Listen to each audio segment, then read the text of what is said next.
Hello and welcome to the Cougar Baseball Network. I'm Matt Gajtka, live from the South Christian Sports Park. Some bonus action here. It's still game one of this scheduled doubleheader, although if this game one keeps going on, it may only be a single game. But regardless, we're tied at 0. No score in this one, no runs across.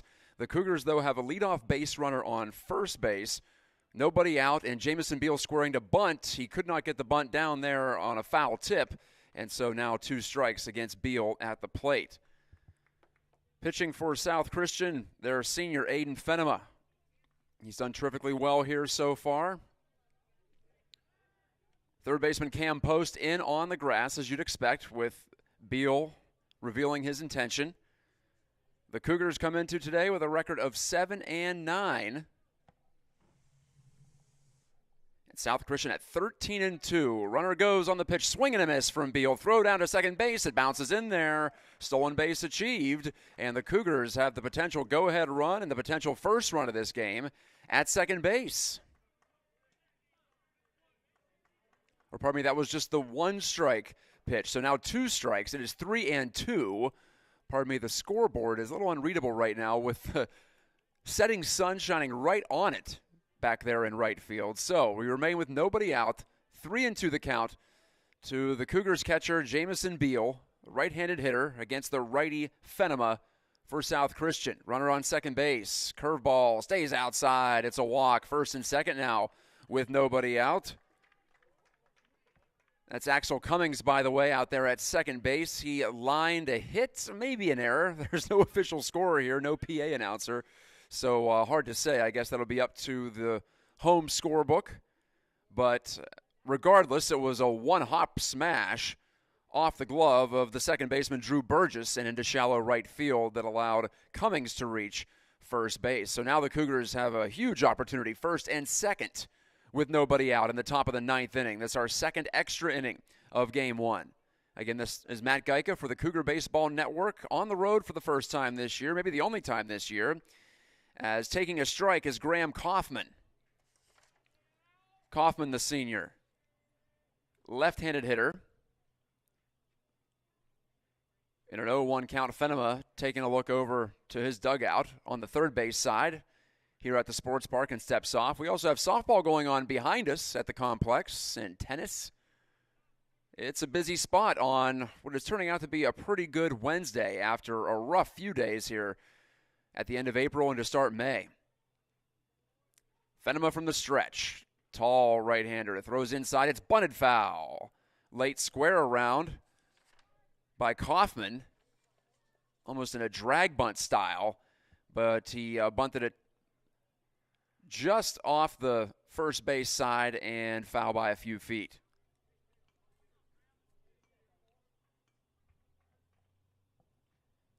So it's Cummings at second, Beal at first. They both take their leads, just a few steps off for each. Can the Cougars come through, break the ice here in the 9th inning?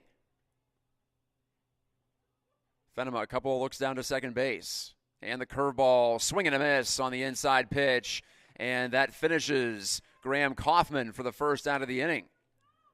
So a huge strikeout, obviously, for Fenema and the Sailors. We've lost just twice on the season. But their last game was more than a week ago. They did not play this past Saturday, at least according to their schedule. They may have. But the last recorded game for them was a doubleheader sweep at Thornapple Kellogg, just down the road. Another bunt for the Cougars, and this time out toward the mound. Fenema throws to first base, getting the out, with the second baseman Burgess covering on the play as the play goes 1-4. That bunt was from Max Geyser. Sets up second and third now for Adam Wanzel. So the Cougars go with back-to-back bunts. One they get down, the other they don't. 2 runners in scoring position for Wanzel against Fenema. Fenema the wind in the pitch. A swerving curveball. Catches the outside corner for a called strike. So Fenema ahead in the count. Wanzel taps the plate with his bat, winds it behind his shoulder, waggles it slowly. On deck is Austin Baxter. Should Wanzel reach? He swings and misses on the outside heater, 0-2. The Cougars had a runner at second base and 2 outs last inning, and then Jacob Pitt lined into an out, caught by the second baseman Burgess. Close call, excruciatingly close for Catholic Central. Another close call here this inning. Swinging a foul back over the screen. We'll do it again, 0-2. That go-ahead run just 90 feet away for Catholic Central, which has collected some impressive wins lately. They've won 3 of 4 coming into this one. They beat East Kentwood, Forest Hills Eastern, the defending state champs, and Forest Hills Central all last week. They also fell in a close one to Forest Hills Central in the second game of a scheduled doubleheader this past Saturday at home. Now on the road today for 2. They're still in game 1. Little line drive over the second base bag. It drops in for a hit. The Cougars have 1 run as Cummings scores, and being sent back to third base is the pinch runner Will Vanderbo, but the Cougars break through. A line drive hit from Wanzel and a 2-strike count, and it's 1-0 Catholic Central on the road. That pitch was over the outside corner, maybe even outside, period. But Wanzel reached out, one-handed that one just barely onto the outfield grass, but there was never a chance that was going to be caught. It was perfectly placed. Too far from the shortstop, too far from the second baseman, and too big of an ask for the center fielder to come running in. Seth Ritzma never had a chance. And now Catholic Central can add on after the clutch hit from Wanzel. And this is Baxter swinging away and fouling it over the visitors' dugout. 0-1. We finally have a run in game 1. Will it be enough? The Cougars, of course, have to hold it down in the bottom half. Vanderbo, the pinch runner at third base. Baxter, check swing and a foul down the right field side.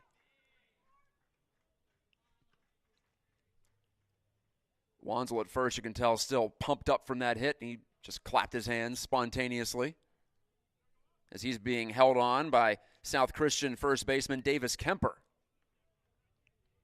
2-strike count, though, to Baxter as he tries to add on for the Cougs. Runner goes from first. Curveball drops inside, just barely missed, and it's an easy stolen base. No throw from the catcher, Gabe Jeffries.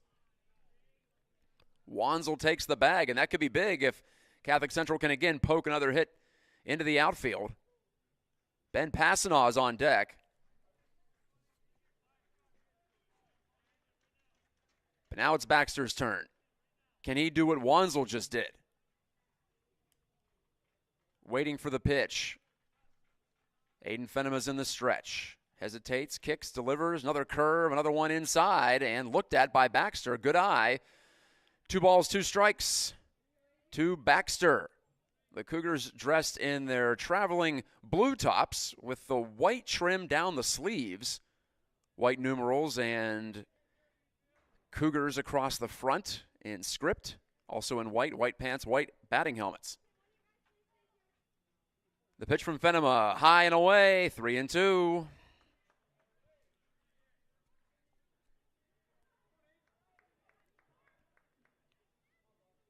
The Cougars have 1 in this top of the 9th. Can they get more?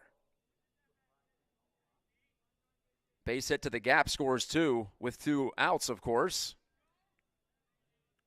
I was a little surprised that Vanderbo didn't come home. He must not have gotten a great jump off of second base, although with 2 outs, you'd imagine he would.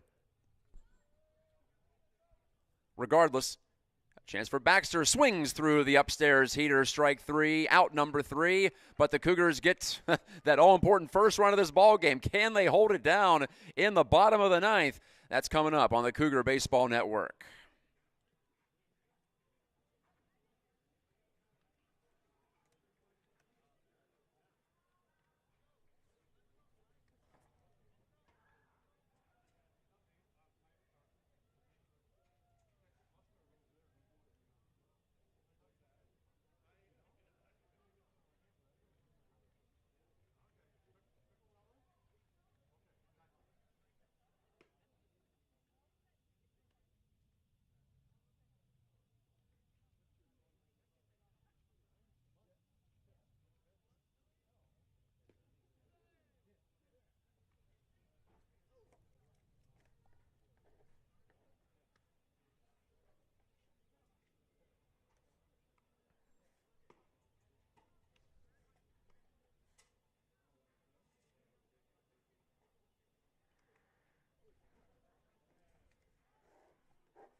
All right, ready to go for the bottom of the ninth as Catholic Central pursues its 4th win in 5 games. They got to get 3 big outs here before allowing a run. On the bump to try to close it out, Braxton Williams for the Cougars. He took over last inning in relief. Got the final out. Now he faces Jake DeHaan, South Christian's number 2, to lead off the do-or-die bottom of the ninth. And the pitch, good fastball, outside corner, strike 1. This is Matt Gajtka on the call. Little bonus action for you. I wasn't planning to have any play-by-play for Game 1, but this game has gone on for long enough. I figured, hey, I'm here. Why not? Let's go. And the Cougars immediately got going for us on the air, so I appreciate that. A little dramatics that we captured. Pitch outside. Fastball way outside. I think it was a fastball at least from Williams. It's 1-1. Williams on the year has pitched 13 innings. He's picked up a save. This would not be a save. This would be a victory if he can get it because he entered last inning. But let's not get ahead of ourselves. Curveball in the dirt. That's 2-1. ERA of 2.21. 15 strikeouts, 8 walks. He's allowed 8 earned runs in those 13 innings. Or, pardon me, 4 earned runs in those 13 innings. Swing and a foul toward the South Christian dugout. It's 2-2. On the fastball just under the hands of the right-handed hitting Jake DeHaan. The senior tries to get things started for South Christian. The Sailors have lost just twice this year. Here's the windup and the pitch and an awkward swing and a tapper foul just behind home plate. Williams tying up DeHaan, who had no choice but to swing. It was too close to take.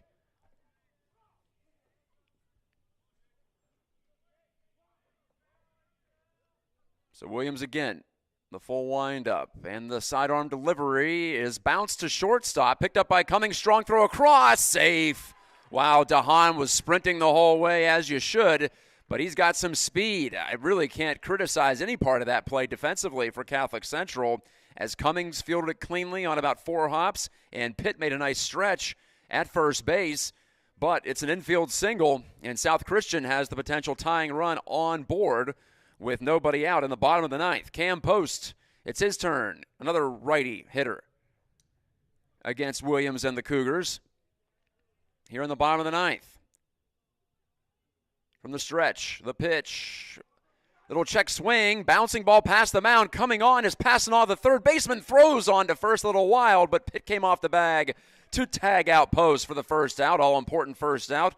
The runner advances, Jake DeHaan to second base on the play. It goes 5-3 with a little bit of drama. Williams, on his follow-through from the pitch, wasn't in a good enough position to field that ball as he was coming toward the first base side of the mound. So that was on Passanaw, who read it well, sprinted across, picked it up with the glove, and like I mentioned, Pitt knowing when to come off the bag. But the runner's at second base now. It functions as a bunt, basically. Williams' pitch on the outside corner for strike 1 to Caleb Herder, the junior.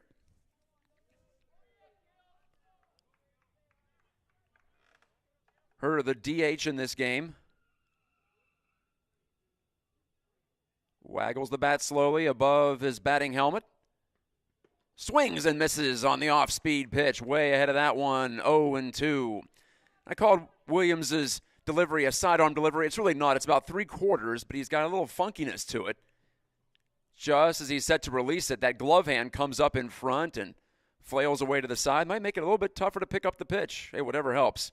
Here's the 0-2. Soft grounder to shortstop. And a tough bounce. It gets by Cummings into shallow center field. Here comes the runner DeHaan toward the plate. The throw from center is late, and South Christian's tied it up. And on top of all that, the runner slides into second base. Caleb Herder on the E6. It was a tough hop, but Cummings just couldn't keep it in front of him. If he could have, it would have at least saved the run. So we're tied at 1 in the bottom of the ninth, and now South Christian has the winning run in scoring position. 1-1, 1 out in the ninth. Pardon my slow hand on the scoreboard on your screen. That was one of those situations where the base runner at second held up a little bit, tried to screen Cummings. I don't know if it worked or not. Couldn't quite tell from this angle. But now a meeting on the mound for head coach Tim McKinnon and his Cougars, trying to control this inning somehow.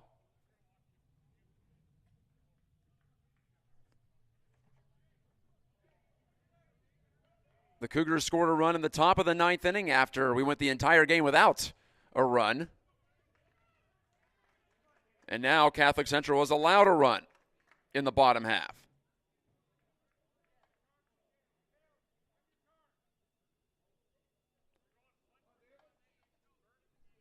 And here comes Davis Kemper, the first baseman for South Christian. Sophomore, looks like he's well over 6 feet.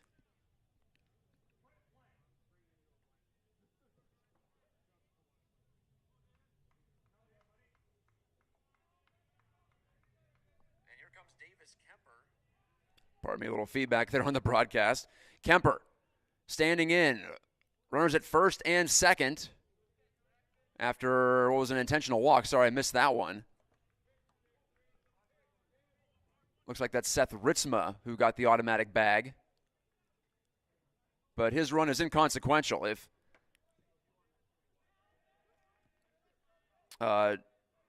Herder at second base is able to score, this game is over. But it's 0-1. Williams' pitch, fought off to shallow left field, dropping quickly, it's in for a hit. On comes Wanzel to pick it up and throw to the plate, and the Sailors hold the runner at third base. So, oh boy, now it's bases loaded with one out in the bottom of the ninth. But the game is not yet over. The Cougars still have a shot. If they could turn two here, perhaps, we could go to the 10th inning. As it is, it's Gabe Jeffries striding to the plate.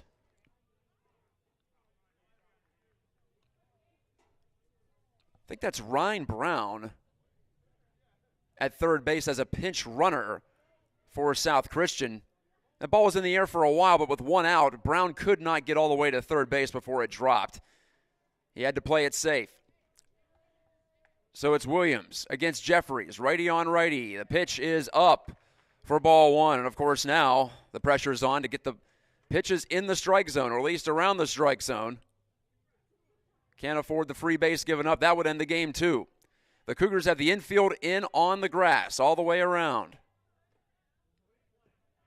Passanaw, Cummings, Kaufman, pitch outside, 2-0. Kaufman at second base, Pitt at first. They're all off the dirt, or right on the edge of the dirt, I suppose, in the middle infield. On the corners, they're a couple of steps on the dirt. Infield pretty tight outfield, I should say, pretty tight as well. Try to cut off any low line drive.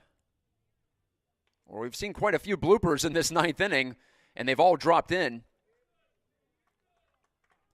But also you want to give yourself a chance on a medium depth fly ball to perhaps make a throw to the plate. This is all what makes baseball great, the theater of the mind, just going through the possibilities. So Jeffries in a 2-0 count. Williams has to come in with this one, and he doesn't. It stays up high. It's 3-0. And now the possibilities for South Christian expand. If Jeffries takes one more ball, the Sailors win it in game one. So here it is, the fateful pitch. It's in there for a low strike, 3-1. And Jeffries was not taking his bat off the shoulder. Understandably so. Bases loaded. South Christian scored one already in this bottom of the ninth to tie it up and take a win away from the Cougars. Now they try to win it themselves. Swinging a ground ball right side. It gets through for a base hit off the glove of the drawn-in Jacob Pitt. Pinch runner Ryan Brown scores the winning run without a play. And South Christian picks up a dramatic 2-1 win in game one of this scheduled doubleheader at the South Christian Sports Park. The Cougars get one in the top of the ninth, and the Sailors answer back with two in their half of the ninth. High school baseball usually just 7 innings. We played 9 today, and now the Cougars trotting out to shallow right field to talk about it, shake it off, and get set for game two which is scheduled for about 15 to 20 minutes time. And we should have about an hour and a half of daylight, maybe a little bit more at this time of year to try to squeeze in a full 7 innings. We'll see if we can. But the headline here, really topsy-turvy, top of the ninth, or pardon me, complete ninth inning for the Cougars and the Sailors as both teams score, but the Sailors get one more. And so that is your final score. And they put it up there on the board as the Sailors improve with a 2-1 win to 14-2. The Cougars now 7-10. They've dropped a couple in a row after winning 3 in a row. Both teams will take a break, so will I. Back in just about 15 minutes or so on the Cougar Baseball Network. Stay with us.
Okay, we're all set for Game 2, just shy of 7 o'clock. This is Matt Gajtka on the Cougar Baseball Network. Thanks again to South Christian High for the hospitality, having me in their press box here as the first pitch of the ball game sails outside. That's Seth Ritzma on the mound, the left-hander for the Sailors, who won Game 1 in dramatic fashion. They allowed 1 run in the top of the 9th and then scored 2 in the bottom half. And another hooked pitch way outside into the right-handed hitting batter's box against the leadoff man, Max Geyser, for Catholic Central. Geyser, who played center field in Game 1. He's played center field most of this year. Just a freshman, though. He's impressed so far, taking a strike on the outside corner. So the umpires have switched as well. For game number 2, we have the former base umpire now behind the dish and vice versa. 2 umpires in their dark blue pullovers. 3-1, another pitch that didn't have a chance. So after Fenema threw a gem in Game 1, the Sailors go to Ritzma. The Sailors are ranked 12th in Division II, so another tough opponent here for the Cougars. Ball 4, that's, again, not as far outside as the first 3, but pretty close. A walk for Geyser. He's on base. That brings up Adam Wanzel, who drove in the only run for Catholic Central in Game 1. Wanzel, who played left field in the first game. Lefty on lefty matchup for the second batter of this ball game. Pitch on the outside corner with the fastball. So Ritzma appears to be finding his delivery slowly but surely. Wanzel, a .321 hitter on the season, .357 on base percentage, and slugging pretty well as well. .453 slugging. He's got 3 triples and a double on the year. Timeout called at the plate. The Cougars are now 7-10. They've lost 2 in a row. Prior to that, they won 3 in a row. They beat Forest Hills Eastern last week. Foul back to the screen as it slams off the chain link. You might have heard that over our crowd mic. This is Matt Gajtka flying solo. Soon, Reagan Cleaves will be home from Central Michigan University, and he'll be providing his dulcet tones over the airwaves for you here. Another radio call for me on the road, keeping it lo-fi, old-fashioned. Hey, baseball's great on the radio. No complaints there, at least not from my side of things whenever I listen to a game instead of watch a game. Gabe Jeffries, the catcher, trotted out midway to the mound to talk to Ritzma. They appear to be on the same page now. So Wanzel, who fouled off a ball. With Geyser on first, nobody out. The Cougars with a nice start here. Trying to score earlier than they did last game. I can tell you, based on the sunlight status, we won't play 9 innings in Game 2. Chopper foul, well foul, down the first base side toward the Cougars dugout. Catholic Central dressed in their blue tops, white pants, white helmets though. So kind of a home look on the road, like a home alternate look, if you will. White piping down the sleeves of those jerseys, and Catholic across the front in script. Swing and a miss on the ball in the dirt, but Wanzel's going to get to first base on the drop third strike. It was way outside, and Jeffries couldn't handle it. Runners at first and second with nobody out. So a strikeout and a wild pitch puts Wanzel on. And here's Austin Baxter, himself a .327 hitter on the season.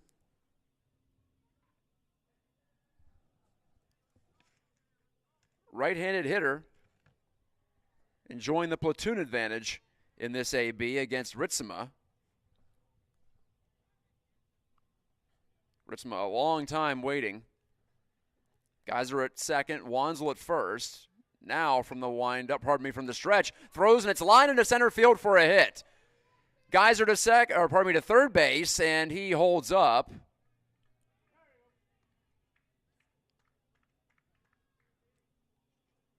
So he threw on the brakes, did Geyser. He was busting it, but decided, well, with the help of course, head coach Tim McKinnon there coaching third base, decided to step on the brakes. And pardon me, actually, it's just first and third. The strikeout was recorded And it's not a situation where you can advance to first base because there were fewer than 2 outs and there was a runner already occupying first base. So pardon me. Usually pretty good with my knowledge of the baseball rules, but in this case, it failed me. So it's 1 out, first and third, after Baxter's line drive single to center field. Baxter back. Ritzma tried to pick him off, or at least try to keep him close. Cleanup man Ben Passanaugh striding up to the plate, and the breaking ball almost hit him. Nearly caught him on the knee, but Passanaugh dancing out of the way of that. He's got a runner at third, a runner at first. So just cleaning things up. Geyser did get a steal of second base on the wild pitch, or would have been wild pitch strikeout, but Wanzel could not advance on the play, could not get to first base. Throw to first. Oh, that was a close call, but Baxter dives back, just barely getting in there. That might actually be Tim McKinnon at first base coaching.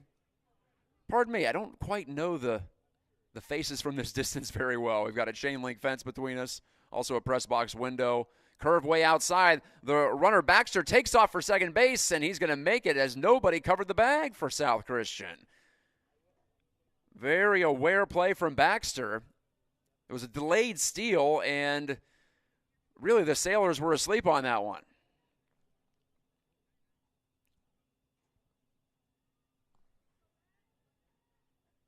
So now it's second and third, 1 away in the top of the first. And the Cougars trying to get on the board and trying to split this doubleheader. This could be a shortened game, almost surely will be a shortened game. Another curveball or a slider inside, way off the plate. That almost caught Passanaugh on the shoe tops. So 3-ball count for Passanaugh. He's looking for something he can drive, or at least hit hard somewhere and get that run in from third.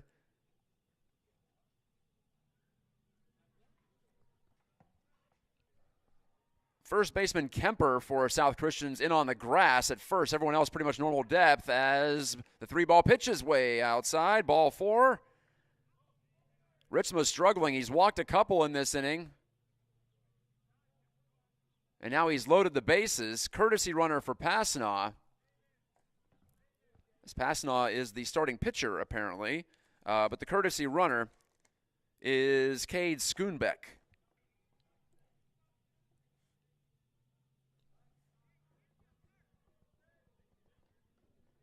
Up comes Jacob Pitt, the 5-hole hitter. Pitt hitting .310. With an OPS up over 900. He's got 3 doubles and a triple. The Cougars do not have a home run yet this season. And the outside, well, no, it's a pitch on the corner. Pardon me. I was going to say the outside fastball misses, but evidently, at least according to one man in dark blue behind the plate, that was a strike. So it's 0-1. Middle infield, as you'd expect, at double play depth for South Christian. Here's the pitch from the lefty. Swing and a miss. Upstairs fastball. Strike 2.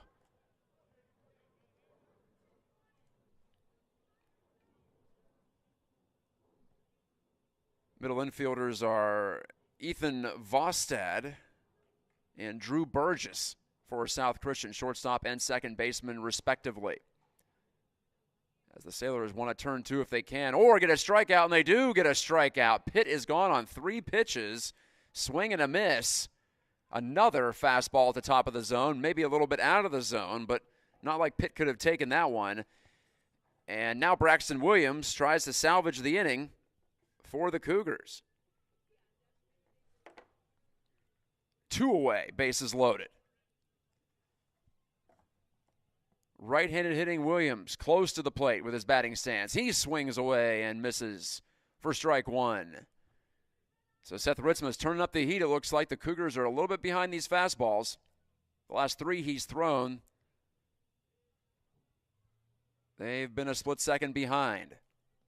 Runner at third is Geyser. At second is Baxter. At first is Schoonbeck. Swing and a foul. Straight back right off the roof of the press box.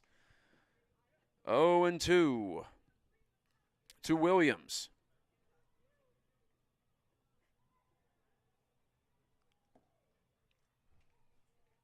Seth Ritzma trying to wiggle his way out of this one in the top of the first inning after the Sailors earned a victory in game 1 in 9 innings, 2-1. Here's the stretch on the pitch, and a swing and a miss, strike 3. The Cougars strand 3 in the top of the first. Promising start to the inning. No hits, but probably one hit, a line drive single from Austin Baxter, a couple of walks mixed in, but 3 strikeouts as Ritzma K's the side in rather messy fashion, but no runs on the board. That's all he and the Sailors care about. So South Christian heads to the bat rack. We'll be right back for the bottom of the first from South Christian Sports Park.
Ben Passanaugh just about done with his warm-up pitches. Passanaugh on the mound again for his 3rd start of the season. The right-handed senior, Passanaugh, has a record of 1-2 this season. This is his 6th overall appearance on the mound. ERA of 5 even with whip, walks plus hits per innings pitched, of just over 2, 16 strikeouts and 13 walks. He's allowed 10 earned runs. Passanaugh to face Drew Burgess, who played at second base in the opening game of the doubleheader and is back out there in game 2. Burgess and then Jake DeHaan to start things off for the 12th-ranked Sailors, and a good fastball on the outside corner for a strike from Passanaugh.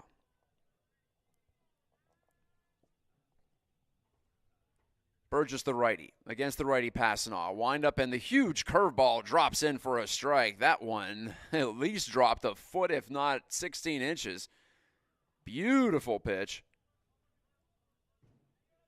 And I'm at a vantage point a little bit lower than usual, like I am at Wally Pipfield over at the Cat, where I can really appreciate the depth of these breaking pitches. Passanaugh with the 0-2, another curve, and that one he hooked outside. 1-2. Just about 50 degrees, but bright, sunny skies. Just a few clouds here and there. Feels a lot nicer compared to the last few days, because it is a lot nicer. Swing and a miss on a pitch in the dirt, and the catcher Beal was going to throw down to first, but the hitter Burgess gives himself up. He didn't become the batter runner. He just stayed the batter as he concedes on the swing and miss. So a strikeout to start things for the Cougars in game 2 on the pitching side of the ledger. But anyway, a wind of about 10 miles an hour blowing in from left field. That's from the northwest, as we're facing almost due north at the sports park. South Christian and Catholic Central also playing in softball on the field behind me. This multi-purpose press box. High curve swatted down toward third, just foul as it's picked up on the move by Graham Kaufman, but no need to do that as it's only strike one. Jake DeHaan, the senior, another right-handed hitter. DeHaan was part of that two-run rally in the bottom of the ninth in the first game in which the Sailors came from 1-0 down to win 2-1. Gabe Jeffries delivered the winning hit through a drawn-in infield with the bases loaded and one out. Curve toward the hole, left side of the infield, bobbled by Kaufman, picks it up, throws, and they'll never get DeHaan in time. Call that an E5 as DeHaan reaches with one away in the bottom of the first.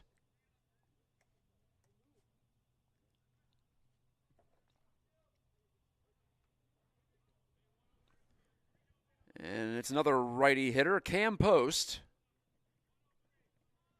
Another senior as well. 6 seniors on the South Christian roster, coached by Mike Makma. Pasnaw loses his hat on the first pitch, but again, nails the outside corner with that heater. The Cougars have 6 seniors, Kaufman, Pasnaw, Wanzel, Pitt, Jack Gritza, and Aiden Johnson. Very modest lead for DeHaan at first base, just a couple of steps. Pasnaw throws over anyway. Pitt has to jump and climb the ladder to pull that one in, but it was never going to be an out at first base regardless. That was more of a show-me situation. We're at 7:15 on Wednesday, May the 3rd. Runner takes off, surprisingly. It was a hit and run, I think, as Post swings and fouls it over the screen, back over my head. 0-2 to Post. Caleb Herder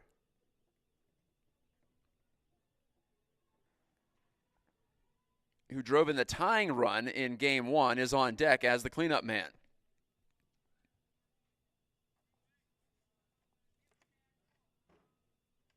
Pasnaw waiting. Runner fakes the move, and now a line drive into left field for a base hit. DeHaan goes halfway between second and third. The throw into the infield gets by Pasnaw. Picked up by Pitt. He throws down to second as the runner takes off there, and Post is into second. DeHaan is all the way to third. That was a rough defensive sequence for the Cougars, as now the Sailors have 2 men in scoring position after the line drive single then leads to some chaos on the base paths, and not in a good way if you're a Cougars fan.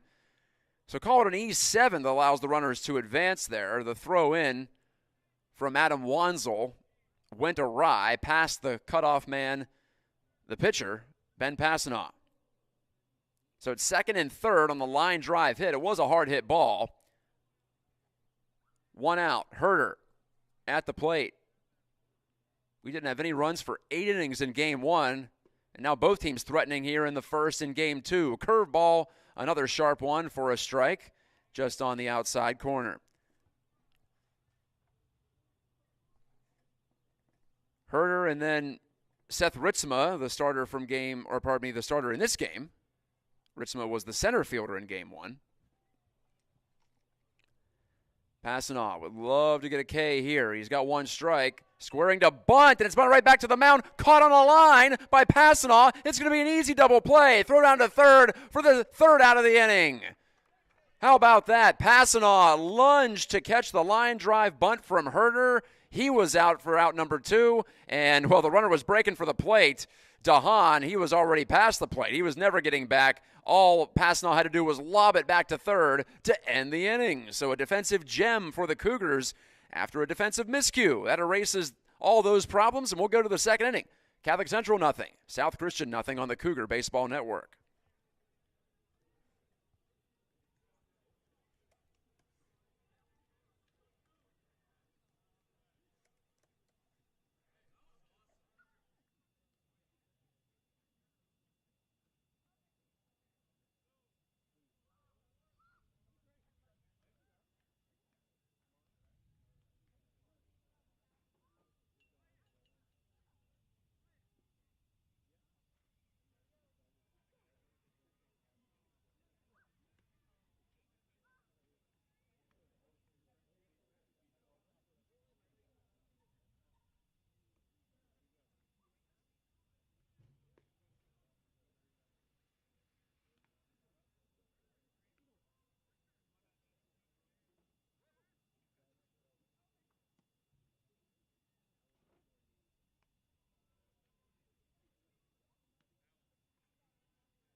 On to the second from the South Christian Sports Park. I'm Matt Gajtka. Thanks for listening along on the Cougar Baseball Network. We brought you the tail end of Game 1. Not a good result for the Cougars, but they're battling in Game number 2. Swinging a pop-up, though, on the first pitch of the inning. And Ritzma makes the play himself just on the foul line, halfway between home plate and first base, as Axel Cummings is the first out of the second inning. On the sky-high pop. Probably was a fair ball. I'm not sure if I saw the umpire signal one way or the other. Ultimately, of course, it doesn't matter, as it was caught. Fastball up and in to the Cougars' number 8 hitter, Jamison Beal, the catcher. Beal stands in against another high fastball inside, another ball, 2-0.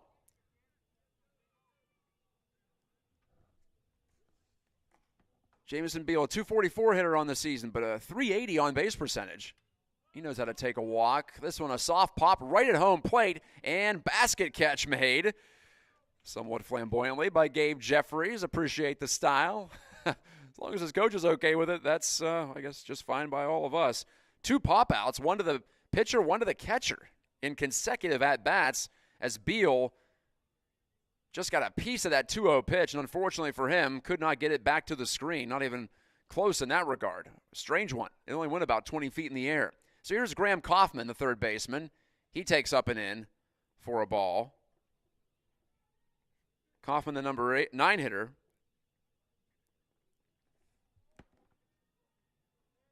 Hitting 121 on the year with a .408 OPS. 3 singles and a double, basically.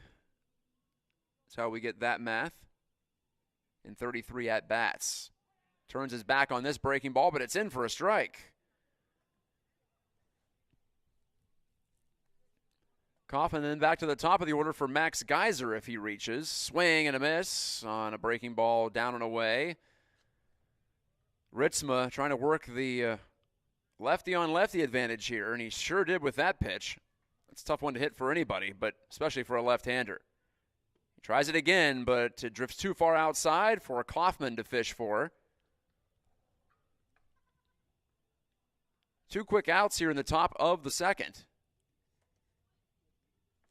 And the 2-strike pitch. Swing and a miss. Another breaking ball. Technically a foul tip, says the home plate umpire, but secured by Jeffries with no delay. 1-2-3 go the Cougars in the top of the second. Go to the bottom half with no score in Game 2 of this doubleheader.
Ben Pasnaw preparing for his second inning of work.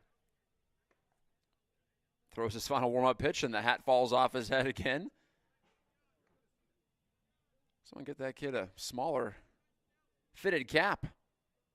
Or don't. Make it a personal style. Why not? It was that Juan Marichal way back when who used to lose his hat on every pitch. Was that him? I can't remember. Well, obviously I don't remember firsthand. Being just 38 years old, I do not recall anything that happened before, say, 1995 in Major League Baseball. Not to age any of you, as Pasnaw throws apparently a ball up. Looked like a really good curveball to me again. It's that big 12-6er from Pasnaw. He's going up against his opposite number, if you will, the other pitcher, opposing pitcher, Seth Ritzma, who hits righty, even though he throws lefty. Pretty common thing, actually. Strike on the outside corner on the fastball to Ritzma. Davis Kemper is on deck. He's the first baseman. He hits lefty. That curve slipped out of the fingers of Passanant, 2-1. Just looking at common opponents here for these two teams. Cedar Springs is one.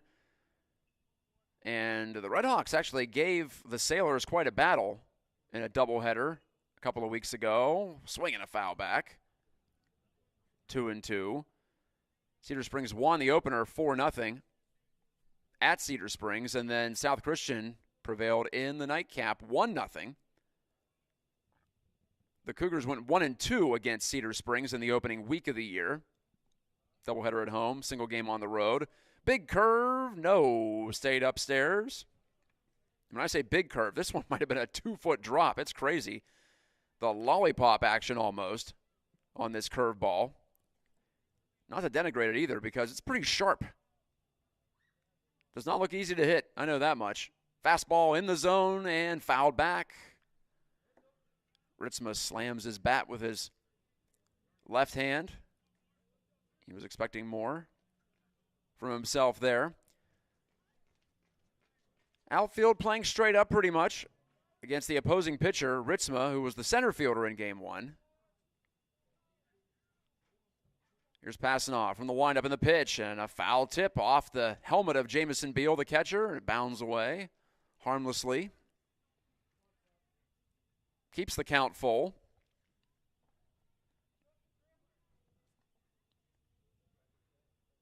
Catholic Central lost 4 of its first 5, including getting beaten twice at home by Forest Hills Northern.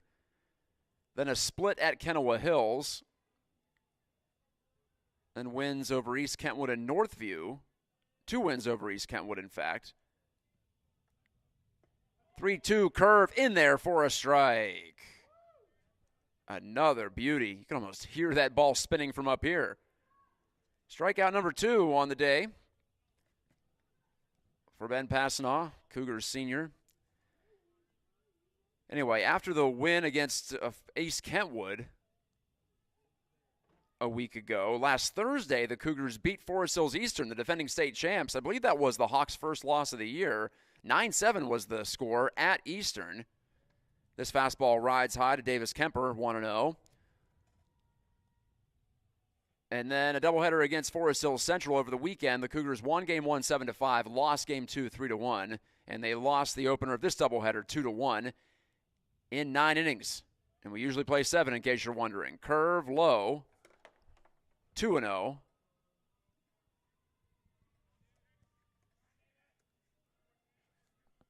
Was just talking to David Kuhl, the athletic director for South Christian High, and he was saying, well, 4 innings is an official game, so if you can get to 4, that's what you're looking for. Line drive center field, and coming in to make the catch for the second out, Max Geyser. So on 2-0, Kemper swinging away, got a good piece of it. Called a line drive out in the scorebook, but an out nonetheless. So no base runners yet in the second inning for either side. 2 outs now. Here's Passanant's first pitch, grounded by Schur on the ground. Over to Kaufman. He bobbled and dropped it. On a couple of hops, Kaufman knocked it down, but he commits his second error of Game 2.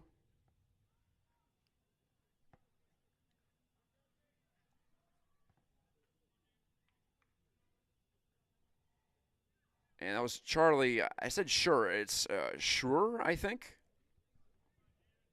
Schreur for South Christian. Either way, he's on first base.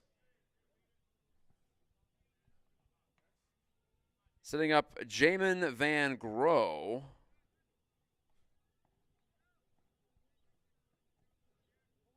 The sophomore. Van Groe standing in. playing right field, slams one to left. It's dropping quickly. It's in for a hit. Runner advances to second. Now he's going to go to third as Wanzel's throw bounces away from the pitcher, passing on toward the plate, and that'll allow Van Gro to advance to second. Schroer made it to third on the base hit. The liner to left, and suddenly the Sailors have some action here with two away. E5 and a single. And it was an errant throw again from left field. And Wanzel that has given the Sailors an extra runner in scoring position. So now it's the number 9 hitter for Christian with runners at second and third. Passanaw's pitch, the curve, low, for ball 1. Ethan Vostad.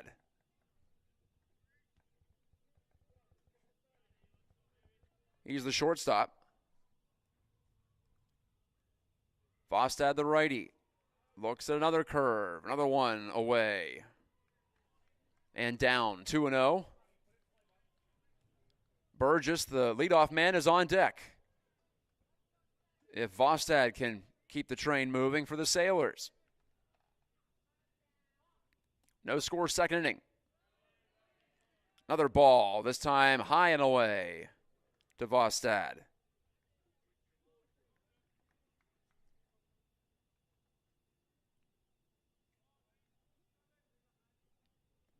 Vostad taps the dish. He's in a hitter's count. In a hitter's situation. Pretty big lead for Van Gro at second, but he stays there. This pitch is called a ball outside.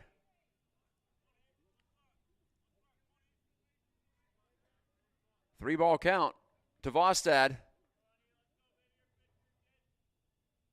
Passanaw checking the runner at third. In the dirt, ball 4. Bases loaded for Burgess, who struck out in the first.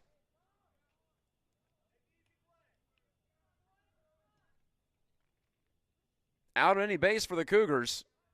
Ball in play. Should be an easy play, as someone from the dugout just yelled. Burgess looking powerful at the plate. Then he backs out of the way of this curve for ball 1. You know how some hitters just look like they're poised and coiled. Burgess is one of them. Some hitters are a little more relaxed. Open stance for Burgess. He closes it as the ball comes to the plate, and it's high. The curve stayed up. 2-0. So this inning began with back-to-back outs. 3 consecutive Sailors have reached. E5, single, walk, and now 2-0 to Burgess and Tim McKinnon, who, by the way, is coaching first base today. He'll trot to the mound to talk things over with both Passanaw and the infielders.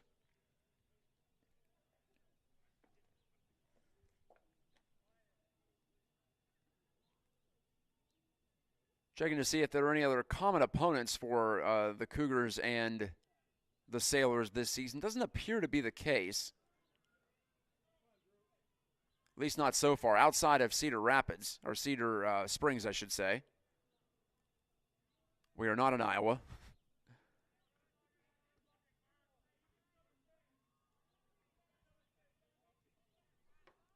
Burgess, 2 outs, 2-0 count.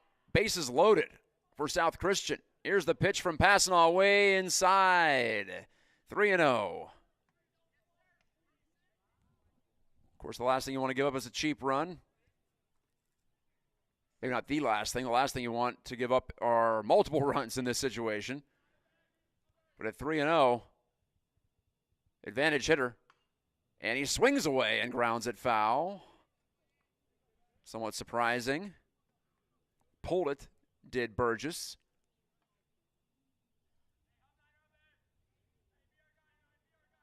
Still struggling to read that scoreboard to see if it is in fact a 1 in the strike category or a 2. I'm not sure if I missed one there. Another 3-ball pitch.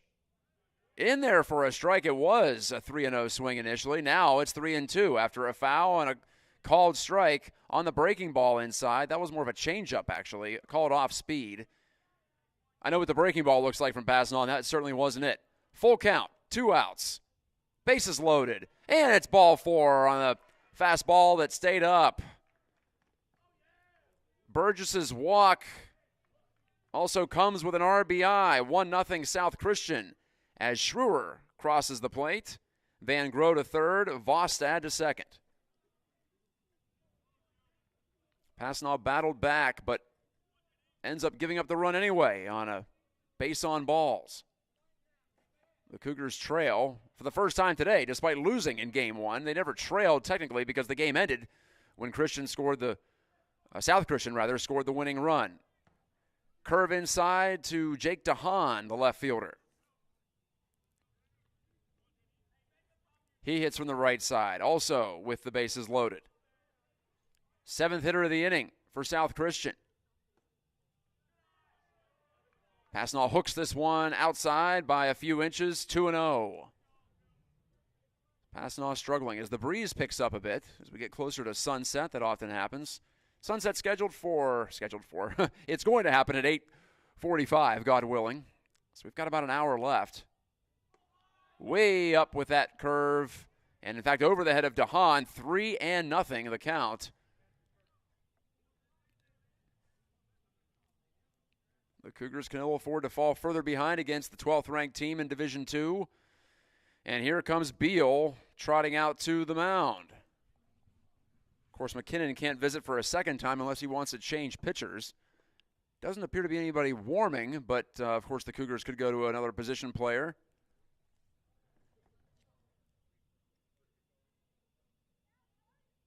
Passanant has walked 7 on the season. Or, pardon me. He's walked 13. Well, counting now, it's 15. 2 more in this inning on the year against 18 strikeouts. That's a few too many free passes. Anyone would agree, including Passanant, obviously. 3-0. He pours the strike in there, right down the middle. And DeHaan simply stepped out. He didn't even really attempt to take a look at that one seriously. Now he's in for a 3-1. Base is still loaded. Curve way up. He just could not snap it off. Could Passanant. Another run scores on a walk. It's 2-0 Sailors.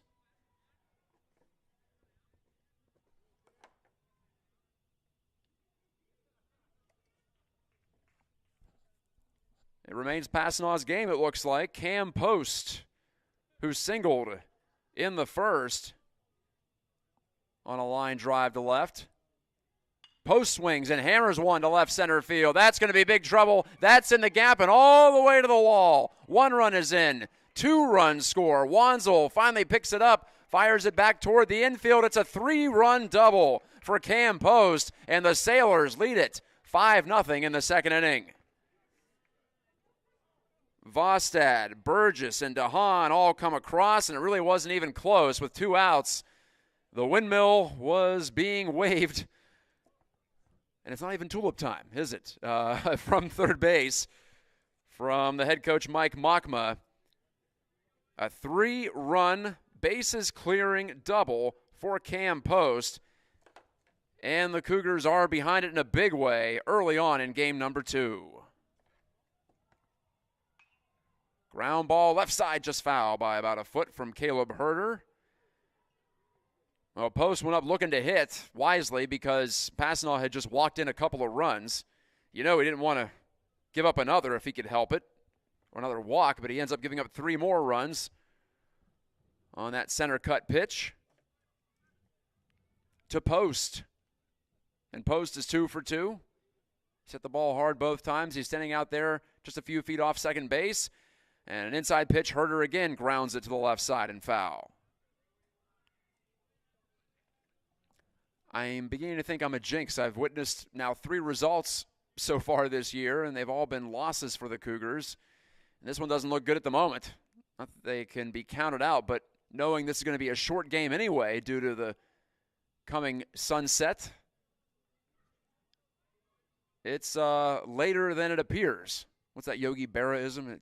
It gets late early out here. Well, in game 2 of a doubleheader that starts with no lights available around 7 o'clock in May, yeah, it is late rather early. Popped up from Herder on the 0-2 pitch. Second baseman making the catch. That's, Braxton Williams, who's at second base in game number 2 as he went across the diamond. Williams squeezes it for the final out of the second inning, but not before the Sailors push across 5, including 3 on a double with 2 outs, and the bases loaded by Cam Post. So the Sailors bat around. The Cougars get a chance to respond as we go to the top of the third on the Cougar Baseball Network.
Geyser, Wanzel, and Baxter, the 3 outfielders for the Cougars, to hit in the top of the third inning.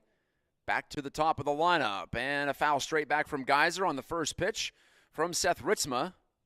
That was a fastball on the outer half, it appeared.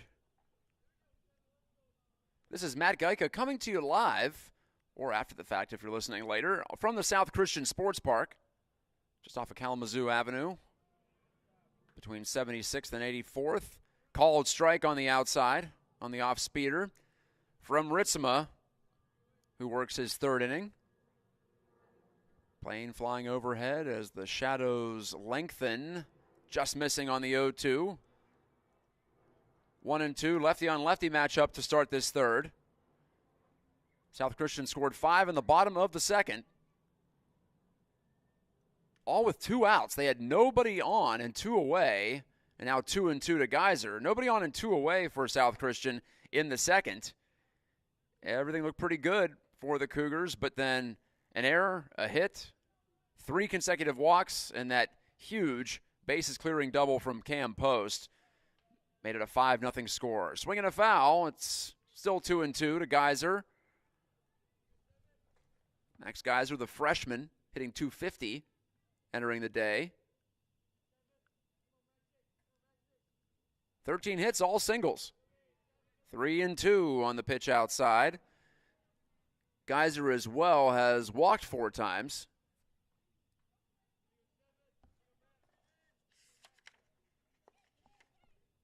Here's the full count pitch. Popped up over the chain link and into the decent-sized crowd here. It's a busy day, busy evening at the South Christian Sports Park. South Christian and Catholic Central were playing softball behind us. I say were, they might still be playing, actually. Have to go check between innings again. 3-2, breaking ball outside. There's a leadoff walk for Geyser. That's the way to start the third for the Cougars, who have a comeback on their mind, surely.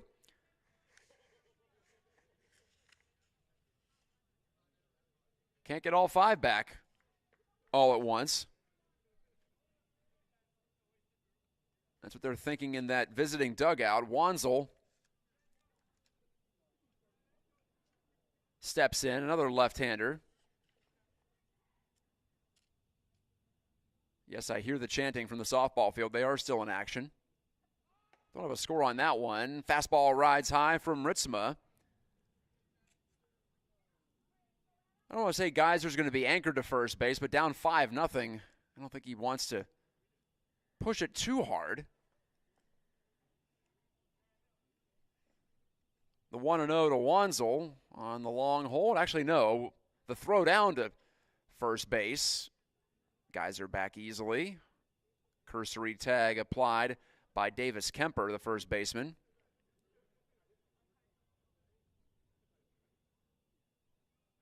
Here's the pitch. Swing and a miss on a ball upstairs to Wanzel.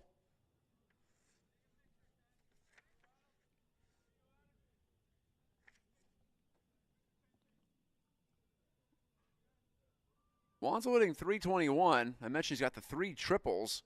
The only Cougar with multiple triples this season. Jacob Pitt also has one. Another throw over to first base, and Geyser is back. Sliding in. Hands first. Adam Baxter, the right-handed hitter, on deck. But for now, it's Wanzel in a 1-1 count. Shows bunt. He did try to bunt, and the curveball swerved away from him for strike 2. Not the pitch you want to try to get down. But, of course, it's always a little bit of a roll of the dice there. But this is a big horizontal sweeping breaking ball from Ritzma compared to Passanant, whose curve goes almost straight down to the ground. Ritzma again throwing over to hold Geyser close.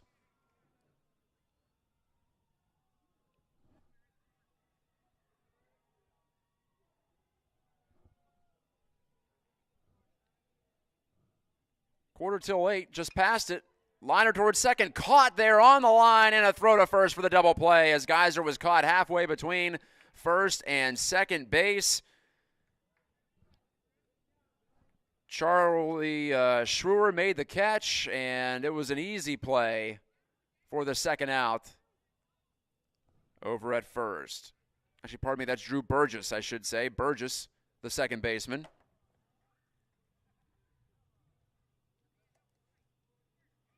Just like that, we go from action to nothing for Catholic Central.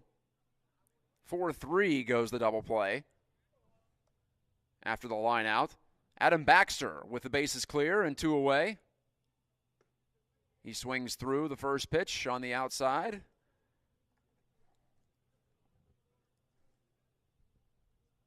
Passanant ready to hit. Should he get the opportunity? Breaking ball inside. Foul tip. Straight down. Right off the plate for strike 2 against Baxter. Baxter's walked 5 times. He struck out 6. No Cougar has hit a home run yet this season, he says, trying for the reverse jinx. This isn't a home run, but it's a spank line drive into left center field for a base hit. Reaching out was Baxter, in fact. He got a lot of aluminum to that one for a sharp single. So Passanant will bat in the third inning. Pardon me.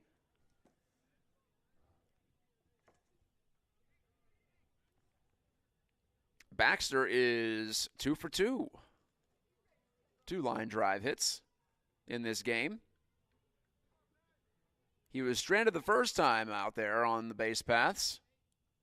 With 2 outs, he's going to be trying to get to second base, though, even with that 5-run deficit.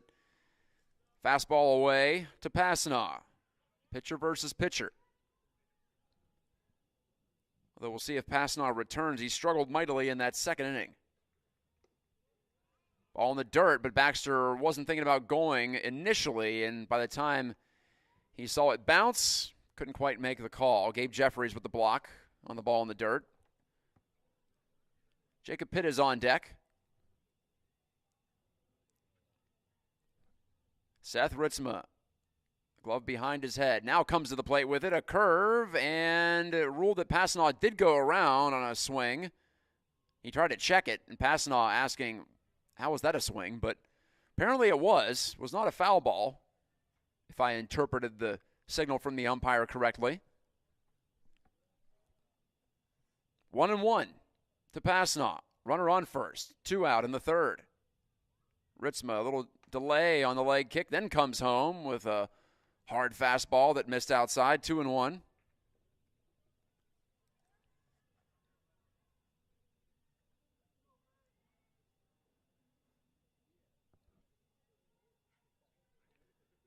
Here's that 2-1. And the curve came inside. Actually, that was 3-1. Excuse me. Ball 4. Passanant trots down to first base with a walk. 2 on now for Catholic Central and Jacob Pitt. Again, it's a lefty on lefty, though, for the Cougars. 3 of their first 5 hitters in the order do bat from the left side of the plate. Courtesy runner for Passanant, Cade Schoonbeck again. Number 20 comes off the bench. Schoonbeck, a junior. The Cougars coached by Tim McKinnon, assisted by Jack Hobart, Jack McKinnon, and James Pabuda. South Christian coached by Mike Mockma, Scott Mockma, Travis Kufeld, and Alex Vostad are the assistants. Here's a ball to Pitt. He tries to cash in at least one of these runners. Love to get both in with a ball in the gap, just like the Sailors did in the bottom half of the second.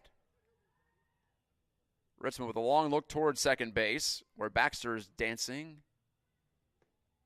Curveball. Ooh, that was called a strike. That was going to be tough to reach, I think, but getting the benefit of the doubt was Ritzma. He's gotten that outside corner a couple of times on the sweeper.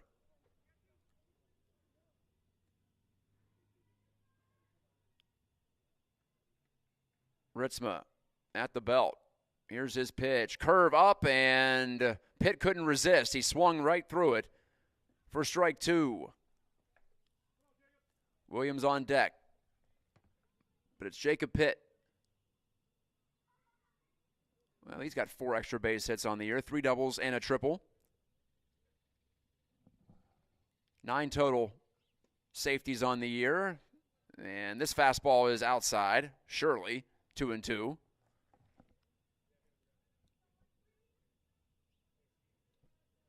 Pitt has played in 15 of 17 games for the Cougars so far. Only Cummings, Beal, Wanzel, and Baxter.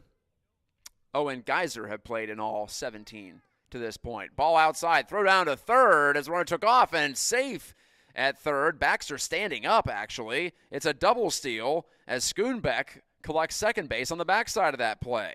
3-2 is the count to Pitt, and now a single to most spots in the outfield you would think would score 2 runs for the Cougars.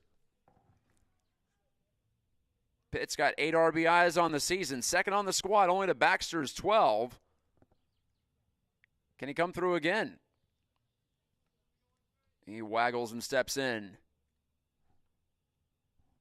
And the full count pitch from Ritzma. Swing and a miss on a ball in the dirt. They've got to throw to first to complete the strikeout, and Gabe Jeffries does, getting it down to first base to Kemper securely. That's it for the Cougars. They strand a couple. Runners at second and third with 2 outs, but Pitt strikes out. That's now 5 strikeouts on the evening, we'll call it, for Ritzma. And again, the lead remains 5 for South Christian. Go to the bottom half of the third on the Cougar Baseball Network.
Ritzma, Kemper, and Schroer to the plate for South Christian, leading at 5-0 in the bottom of the third. And Passanaw returns to the mound. I was just curious if he would be sent back out there. He's got the third most innings pitched of the Cougars' available hurlers.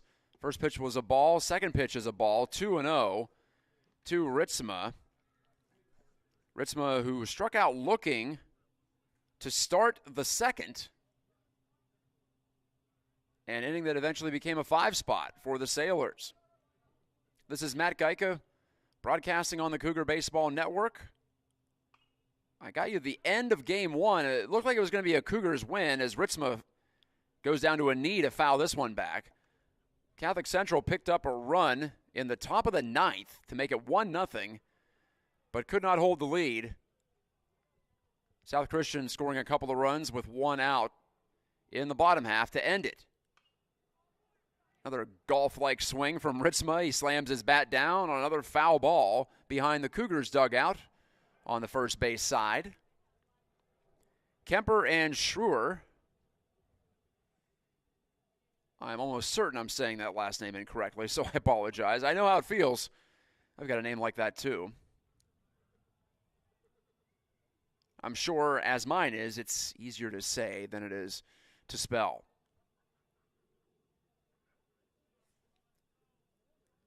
Seth Ritzma.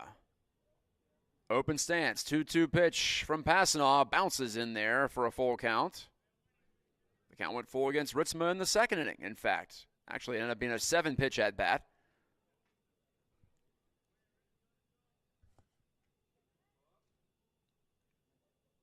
Here's the curveball right there for strike three.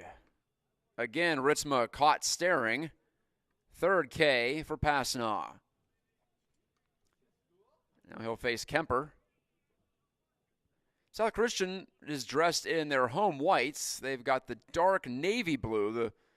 The Cougars more the royal blue. South Christian a deep blue. Some of the players have the high socks, but they're not stirruped or anything fancy like that. Pitch outside to start the at-bat to Kemper. Kemper, the tall first baseman, hits from the left side.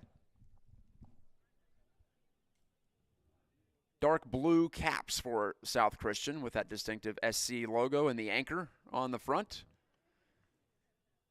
Ball outside as Passanaw lost his cap. Speaking of headwear. As that pitch just stayed arm side on the right-handed Passanaw. Again, an arm side miss and a 3-0 count to Kemper. He's gone to 3 balls on the first 2 South Christian batters. I think I misspoke in the top half. I said 4 innings was a complete game. It's actually 4.5. At least said the Sailors AD. 3-0 pitch, taking all the way was Kemper, and it's a strike on the outside corner. Schroer and Van Groe are due up if the inning extends in that fashion. Well, to extend a little bit here as it's ball 4 in the dirt, bounces to the backstop. Kemper trots down to first, thinking maybe I could get to second base if something goes haywire, but nothing doing there. Jamison Beal, sure-handed on the pickup.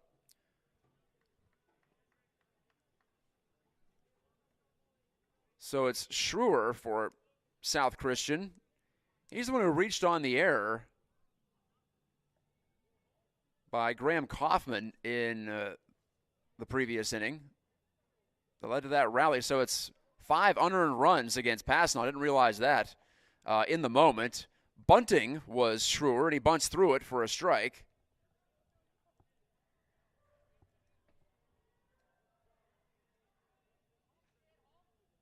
Kemper takes a couple of shuffle strides off first. No throw coming. Curveball, bounce to Kaufman under his glove and into shallow left field. Stepping up is Wanzel to pick it up. So the runner Kemper won't be able to get past second base, but it's a hit for Schroer, who put it in play on the same side. This time, though, can't expect Kaufman to make that play. He had to dive, and it just scooted under his glove. So Jamin Van Groe, is up now. He singled last inning. Eventually, the Sailors loaded the bases. They scored twice on bases-loaded walks against Passaneau. Van Gross swinging on the first pitch. Sky-high pop down the third baseline. Foul territory, and it is out of play. Kaufman ran over, but actually I was obstructed from seeing what exactly happened there, but everyone's staying on the field, so I'm assuming it wasn't caught. They ended up behind the dugout on the third baseline. Didn't see it bounce either. Maybe one of the fans caught it who were hanging out over there. Beautiful sports complex, much like the Cat over off Knapp. Curve, slammed to left center, but it's going to be caught on the move by Adam Wanzel for the out. 2 away now for South Christian. Wanzel had that played perfectly. He barely had to move, or didn't have to move too much. I know I said left center, but maybe a little bit more towards straightaway left. This angle can fool you when you're this low. At least it does for me at times.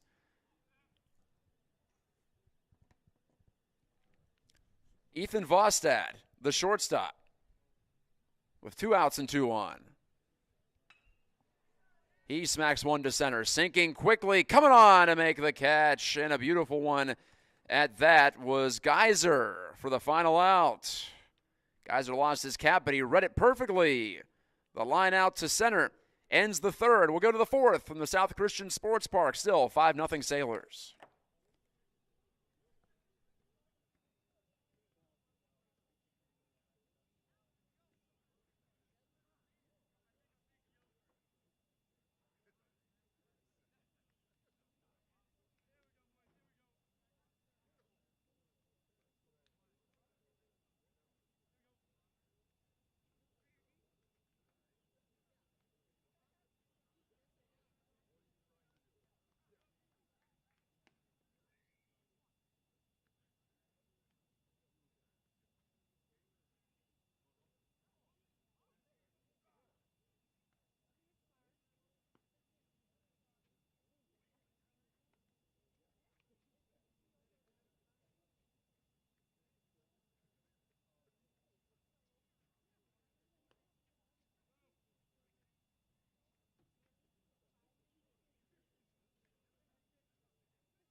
Fourth inning, as Ritzma comes to the plate with the first pitch, and it's taken outside by Williams for a ball.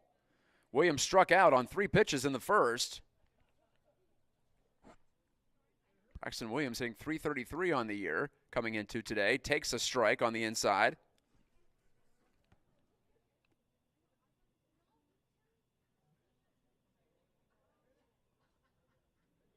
Williams hasn't hit a ton this year. He's got only 18 at-bats entering the day. Here's a swing and a tap foul right back to the chain link fence.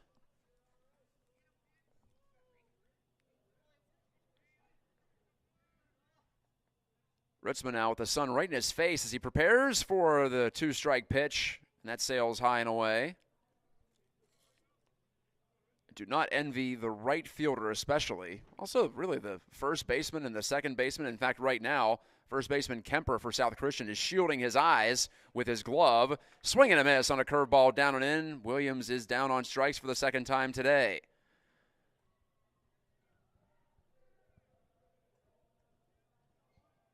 Alex Cummings, the shortstop, steps to the plate, hitting .245 with a .327 OBP. 6 walks, 9 strikeouts. 12 hits, 11 of them singles as he fouls this one away for strike 1. The Cougars need some action, and they need it in a hurry. Just because of the setting sun, we've got maybe a half an hour of playable time left, I would imagine. Foul at the plate on the curve. It's a sweeper, like I mentioned. That's kind of trendy to say, isn't it? in Major League Baseball these days, pro baseball. Talking about the sweepers, kind of a hybrid between the curve and the slider, not really a slurve, I guess. We always have some new terms popping up constantly. Swing and a miss on that breaking pitch, whatever you want to call it, right down the middle, but Cummings could not measure it. Second time in the game that Ritzma has struck out consecutive Cougars within the confines of one inning. In fact, that's 3 straight strikeouts as he K'd Pitt to strand a couple of runners to end the third. And I'm doing a poor job of updating the outs on the scoreboard. There's a cut and a foul from Jamison Beal, who popped to the catcher in the second. Ritzma winds and fires. Fastball up for a ball. Kaufman's on deck, the lefty hitter. Williams, Cummings, and Beal all righties in this inning. Smoked on the ground, but foul down the third base side. 2 strikes, 1 ball to Beal.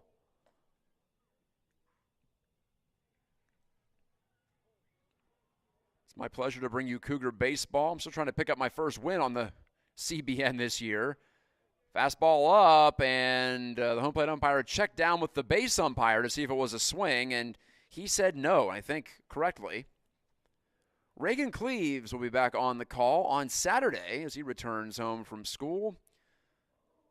The Cougars face Northview in a doubleheader, 10 o'clock and approximately 12 o'clock at Wally Pipp Field. 2-strike pitch. Ritzma losing his hat on this one, and it's fouled away back toward foul territory beyond the fencing, and in fact, well behind the first base dugout. As Beal skied that one to the opposite field, the extreme opposite field, as it turns out. I'll see if I can join Reagan for Game 2 of that doubleheader on Saturday. 2-strike pitch, soft grounder to third, picked up, stationary move by Post. He throws across and gets Beal by a step at first base. So no trouble there for Kemper as he just waited on that one and relied on his arm strength to get the third and final out in the top of the fourth. The Cougars go 1-2-3 for the second time in this game. We're on to the bottom half of the fourth. As the setting sun continues to descend, Cougars still trail it by 5 at South Christian.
Defensive changes for Catholic Central. Actually, I'll start with the pitcher. Moving across from third base to the mound, Graham Kaufman. Kaufman making his 4th appearance of the season. He started 2 games. This is now his 2nd game in relief. He's thrown 5 1/3 innings. He has an ERA of 9.19. He has struck out 4 and walked 6, giving up 7 earned runs on 9 hits. We'll get to those defensive replacements in a minute, or changes in a minute. In some cases, replacements. Called strike on the outside corner to Drew Burgess as he leads off an inning for the second time this evening. So Passanal moves over to third base. He's played there often this year. There's a weak foul toward the Cougars dugout. No one's going to be able to get within 40 feet of that one. It's 0-2. As far as I could tell, looked like that Aiden Johnson is now in left field. Baxter moves from right to center.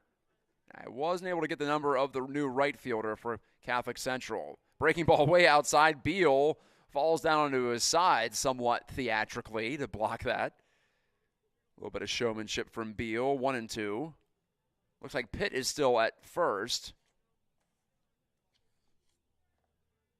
I think Braxton Williams remains at second base. Axel Cummings still at short, of course. Inside corner for a strike. Graham Kaufman gets the K to his first batter faced. So Passanal goes 3 innings. All 5 runs he allowed were unearned. But, of course, he'll tell you could have cleaned some stuff up there in that bottom of the second, which might end up being the decisive one. I forget what the number is. Something like 80 or 90% of pro baseball games are decided by 1 inning, essentially. Here's a ball on 3 hops to Williams at second on the first pitch of the at-bat to DeHaan, and it's a 4-3 put out there as Pitt firmly on the bag to receive the perfect throw from Williams for a quick out number 2 in the 4th. That's okay by the Cougars. They want to get back to the bat rack in the top of the 5th, which could be their last crack at things. Down by 5. Cam Post, who drove in 3 with that big double in the second inning. Anyway, what I was saying was, I think it's 80 or 90% of pro baseball games feature a score line in which the winning team scores more runs in 1 inning than the other team scores in the entire game. I thought that was pretty interesting. At least that was the case a few years ago. Bouncing ball in the hole at short and through past the diving Cummings. Cam Post is 3-for-3. That was easily the weakest contact that he's been able to pick up here today in 3 at-bats. But again, it's a hit, and it still wasn't that weakly hit. It was on several hops, but smoked on the ground past Williams. All 3 hits have been to the pull side, to the left side for the right-handed swinging third baseman. Now it's Caleb Herder, the designated hitter, the cleanup man. Herder drops the bat on his right shoulder with 2 outs here. In the bottom of the 4th, he swings away and fouls it. Right back over my head. 2 away in the bottom of the 4th. Catholic Central on the road and in some trouble. In trouble in a double fashion as they've already lost game 1, 2-1.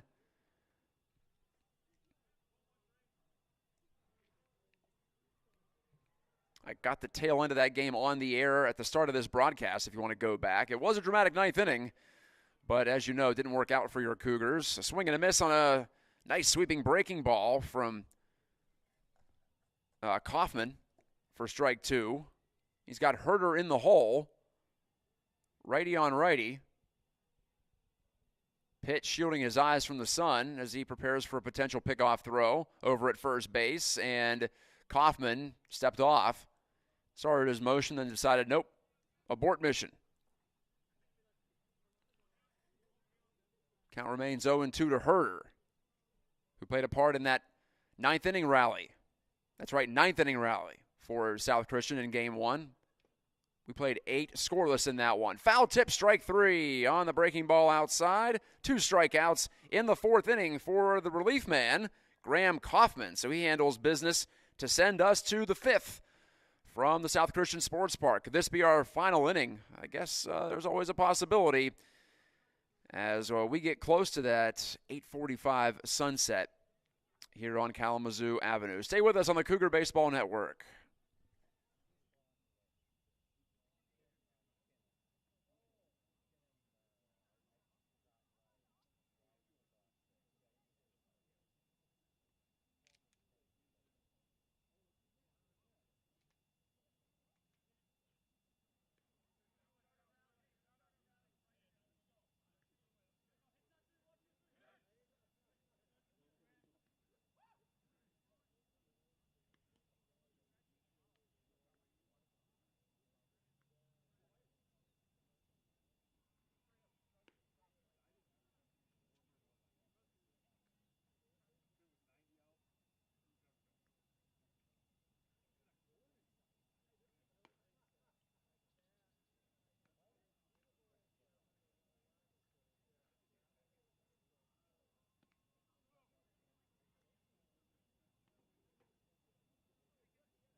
Ready to go quickly in the top of the 5th. First pitch is a ball from Ritzma to Graham Kaufman, now in as the pitcher. Started the game as the third baseman. Hitting from the left side, watches a strike, even though the catcher dropped it. Gabe Jeffries, who's not hitting in this game. He's being DH'd for by Caleb Herder. So 1-1 the count. Left on left matchup. Swing and a miss. The wave at the breaking ball, down and away. Kaufman, then Geyser and Wanzel. So 3 lefties for the Cougars. Actually, no, we've got Geyser out of the game. So instead, we'll get to that in a moment. Pitch stays outside. Boy, Jeffries, the catcher, really tried to sell that and throw down to third base quickly. He gets a small lecture from the home plate umpire. Don't assume, I'm assuming, was the gist of that. That breaking ball is way outside. In fact, Jeffries tried to scoop it, could not. Aiden Johnson is on deck for the Cougs. He's in left field now. So he replaces Geyser in the lineup. 3-2, called strike 3. Fastball paints the outside corner. 8 strikeouts now out of the 13 total recorded by Seth Ritzma.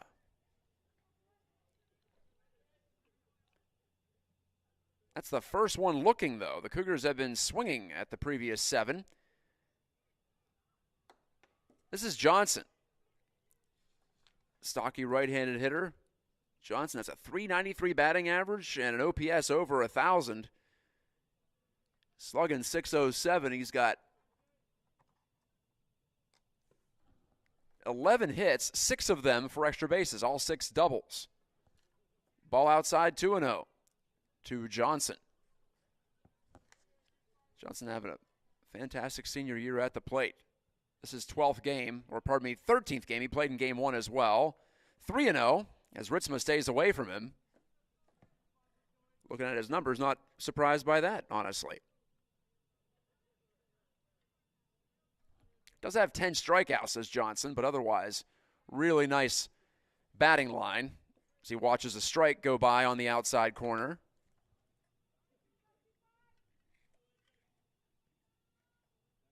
Ritzma's pitch. Low, but in there for a strike. So it's 3-2, and boy, is Ritzma ready to go. He's got his sign. He throws, and a swing and a miss on an upstairs fastball.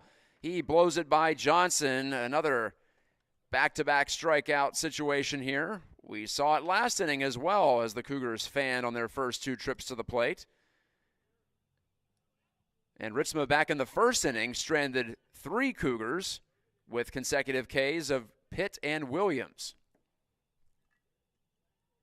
So with 2 outs now, Wanzel, who has moved over to right field, I'm assuming, just by process of elimination on my defensive alignment. He swings and misses at the first pitch, a breaking ball low for a strike. Baxter's on deck if the Cougars can get it that far. After this half inning, it is an official game. So really all the Sailors might need is one more out, and they've gotten within a strike of that. Called strike on the outside on another off-speed pitch from Ritzma. He's shown a nice 1-2 punch. The fastball's got some zip, and that sweeper moves quite a bit across the plate, especially effective against lefties. This fastball rides high for a ball. Just past 8:20. Like I said, sunset is going to occur at 8:45. Still bright and sunny out. Check swing, but it's a full swing as it turns out. A swing and a miss from Wanzel ruled by the home plate umpire as Ritzma strikes out the side for the first time today. That is 10 strikeouts out of 15 total outs recorded by the South Christian lefty. Impressive stuff. We'll go to the bottom of the 5th. Still 5-0 South Christian.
The objective for the Cougars here in this bottom half of the fifth, get 3 quick outs and see if you can squeeze out another trip to the plate in the top of the sixth before it gets too dark. No lights here at the South Christian Sports Park. I was curious about that as I pulled up here. First time at the facility, first time on campus, if you will, here at South Christian. Impressive stuff.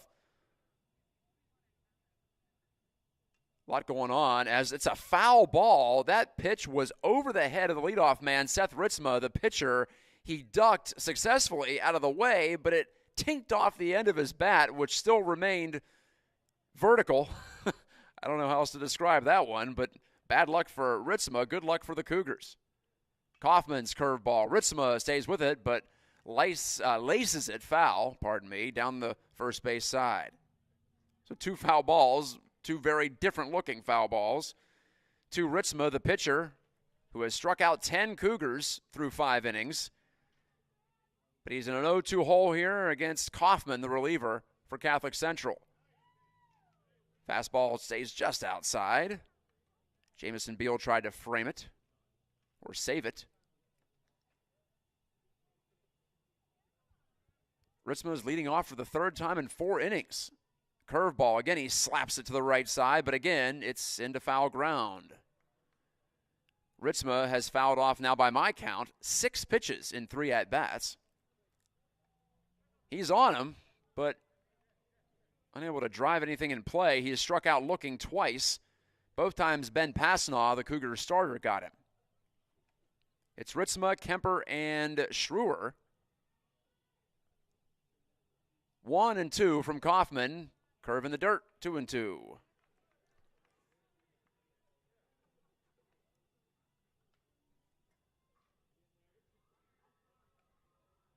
These 2 teams played a thriller in game 1. South Christian in this second game scored 5 in the second, and that's been it. Kaufman held on to that 2-2 pitch too long. He spikes it in the dirt, 3-2. 3rd time that Ritzma's gone to a full count against the Cougars pitcher in this game. The first 2 resulted in strikeouts. What will this one result in?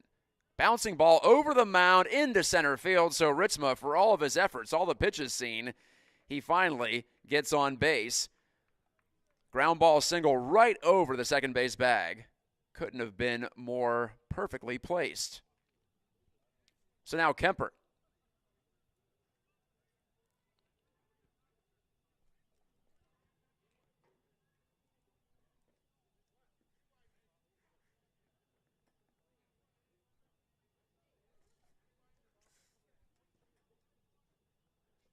Left-handed hitter stands in against the righty Kaufman. No, Kaufman tosses over to first. Put some zip on that throw, but Ritzma back sliding in. Will Ritzma have to go back out for another inning of, well, so far it's been outstanding pitching. He might hope so, run up that strikeout total, and, you know, competitors always want to keep going. But there's only so much Mother Nature will allow. Hey, we should be grateful here in West Michigan. We get plenty of daylight on the back end of the day. Where I'm from, near Pittsburgh, Pennsylvania, it's dark at 8 pretty much this time of year. It's at least a half an hour different in terms of sunset time. 1-0 the count as the ball missed to Kemper inside and low. Runner goes from first, fouled back, and out of play.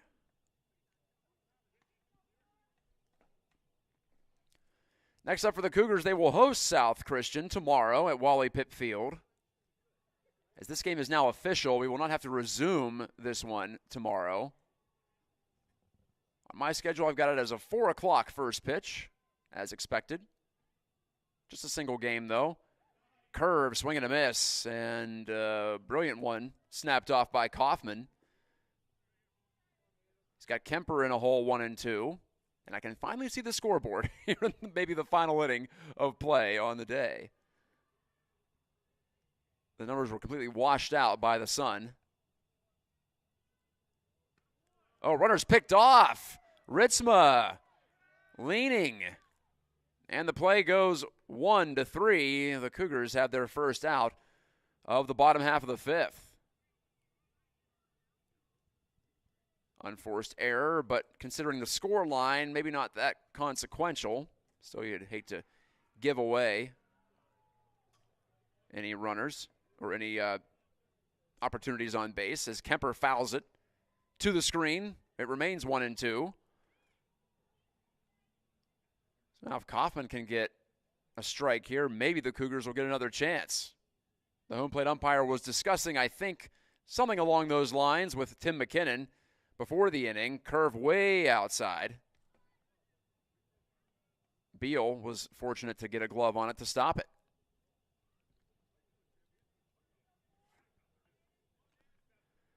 Kaufman's ready into the wind, and the 2-2. Spanked foul, well foul down the left field line.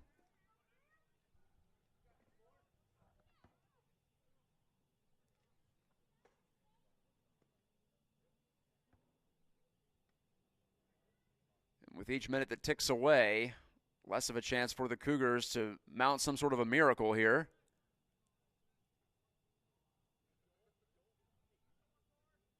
Kaufman, another 2-2 pitch. Curveball.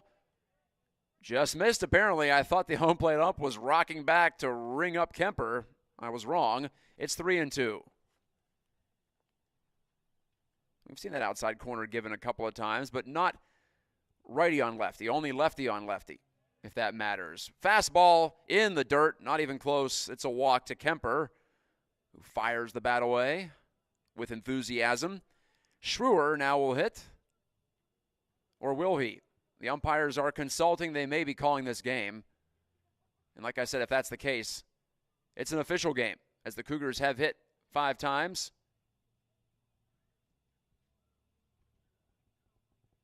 Umpires talk. Now they're talking to the respective coaches. And that's going to be it, folks. So the ball game ends with 1 out in the bottom of the 5th.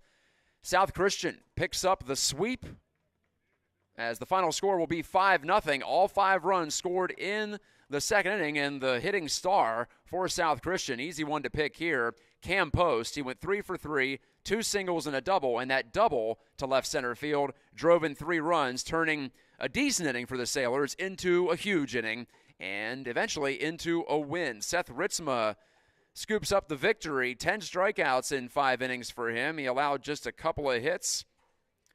Walked 4 in those 5 innings. But came up with the goods in that top of the first when the Cougars were trying to strike early. They had the bases loaded with 1 out, and Ritzma fanned Pitt and then Williams. And that was really it as far as the serious scoring opportunities are concerned. He also struck out Pitt, did Ritzma in the 3rd, but that was with 2 outs after the Cougars had gotten a couple of runners on. So another scoring chance there, but not as good as the one in the 1st. And that was your turning point, really, in this game, as the Cougars lose 2-1 in 9 innings in the opener and 5-0 in a darkness-shortened game. Call it 4.5 complete from the South Christian Sports Park. These 2 squads will lock horns again tomorrow, 4 o'clock start time. We will not have the broadcast on the Cougar Baseball Network, unfortunately, but the Cougars will try to snap a 3-game losing streak. They're now 7-11 on the year, as they'll face off with, again, the number 12 team in Division II, the South Christian Sailors, who are 15-5 after this doubleheader sweep. Ben Pasnaw picks up the loss for the Cougars, and Graham Kaufman pitches the final 1 1/3 in relief. That's it for me, folks. Thank you so much for listening and following along, as I was able to also provide the back half of Game 1. Sorry the results weren't what we wanted, but next time you hear from us on the CBN, the Cougar Baseball Network, it'll be Reagan Cleaves on the play-by-play. He's the owner and originator of this channel after all. And the Cougars will take on Northview at Wally Pipp Field starting at 10 o'clock. So look for our broadcast to get on the airwaves here on YouTube at about 9:50 or maybe even 9:55. Not sure what Reagan has planned. Maybe I'll be able to poke my head in for Game 2, that doubleheader against Northview on Saturday. One last time from the South Christian Sports Park, Cougars fall 5-0 in the nightcap to South Christian. I'm Matt Gajtka. God bless. Good night. Have a great rest of your week, and we'll talk to you